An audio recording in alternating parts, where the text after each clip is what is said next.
দর্শক, এবারে শীত পরিস্থিতির খবর জানাতে চাই। দিনাজপুর ও কুষ্টিয়া থেকে যুক্ত হচ্ছেন আমাদের সহকর্মীরা। শুরুতে দিনাজপুরে চলে যেতে চাই, সেখানে রয়েছেন সহকর্মী বিপুল সরকার সানি। বিপুল, আজ শীতের তীব্রতা কেমন দেখছেন জানাবেন।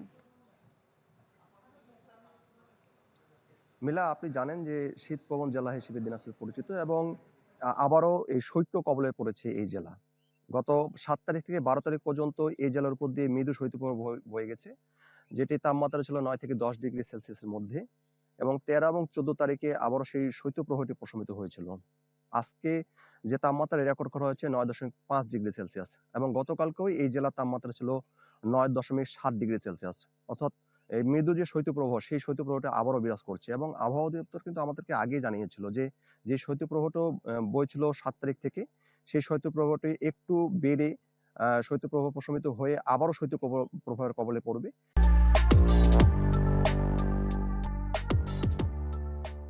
সেই অবস্থাটাই কিন্তু বিরাজ করছে। এবং এই জেলার উপর দিয়ে যেহেতু শৈত্যপ্রবাহ বিরাজ করছে, মোটামুটিভাবে মানুষজনের মধ্যে কিন্তু একটা একেবারে খারাপ অবস্থা বিরাজ করছে। বিশেষ করে খেটে খাওয়া একেবারে নিম্ন আয়ের মানুষ যারা, তারা ঠিকভাবে কাজে বের হতে পারছেন না। এবং একেবারে দুস্থ অসহায় ব্যক্তি যারা, তারা কিন্তু তাদের মধ্যে শীত বস্ত্রের ব্যাপক চাহিদা দেখা দিয়েছে। ইতিমধ্যে জেলা প্রশাসন, বিভিন্ন সংগঠন কিংবা ব্যক্তি পর্যায় থেকেও যে শীতবস্ত্র বিতরণ করা হচ্ছে, সেটি আসলে প্রয়োজনের তুলনায় একেবারে অপ্রতুল। আরেকটা বিষয় আপনাকে জানাই, আপনি জানেন যে দিনাজপুর একেবারে কৃষি প্রধান এলাকা হিসেবে পরিচিত। এই জেলায় এখন বড় বীজতলা যে সেই তৈরির মৌসুমটা চলছে।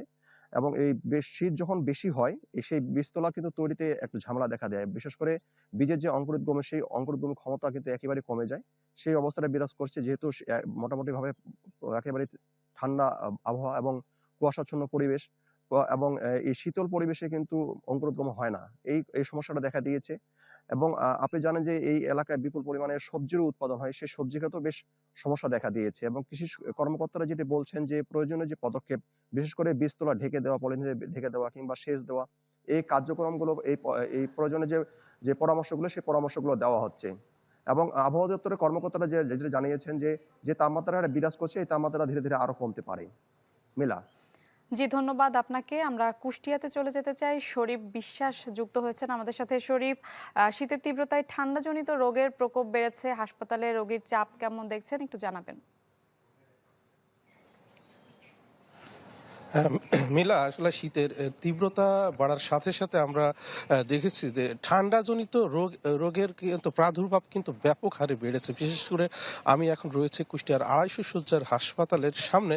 এই হাসপাতালের যে চিত্র আমরা দেখছি, চলতি বছরে, অর্থাৎ বছরের শুরুতেই কিন্তু শীতের যে তীব্রতা, সেটি কিন্তু অনুভূত হয়েছে। অর্থাৎ এবং এর ফলে যেটি হয়েছে যে শিশু থেকে শুরু করে সব বয়সী মানুষ কিন্তু ঠান্ডাজনিত রোগে আক্রান্ত হচ্ছে। আমি কিছুক্ষণ আগে কুষ্টিয়ার 250 শয্যার হাসপাতালের আবাসিক মেডিকেল অফিসার হোসেন ইমাম, তার সাথে কথা বলছি। তিনি জানিয়েছেন যে এবার রেকর্ড পরিমাণ রোগী কিন্তু এই হাসপাতালে চিকিৎসা নিয়েছে বা নিচ্ছেন, বা হাসপাতালে চিকিৎসা শেষে বাড়ি ফিরছেন।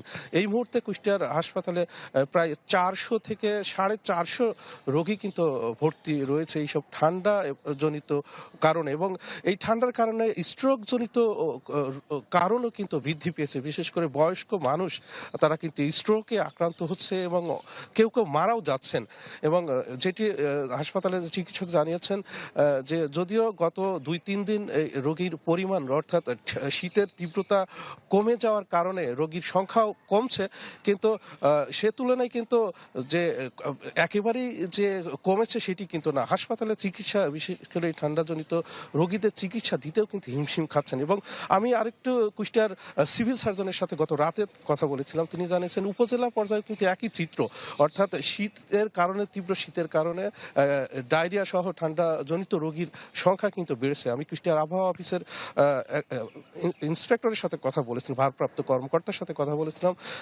আজ কিন্তু এই মুহূর্তে 11.2 ডিগ্রি সেলসিয়াস কিন্তু তাপমাত্রা রেকর্ড করেছেন তারা। যদিও এমন পরিস্থিতি, এমন আবহাওয়া কিন্তু আরো কয়েকদিন থাকতে পারে এবং পরবর্তীতে শীতের তাপমাত্রা আরো নামতে পারে বলে তারা জানিয়েছেন। মিলা, এই ছিল কুষ্টিয়ার হাসপাতাল থেকে ঠান্ডাজনিত রোগের চিত্র। মিলা।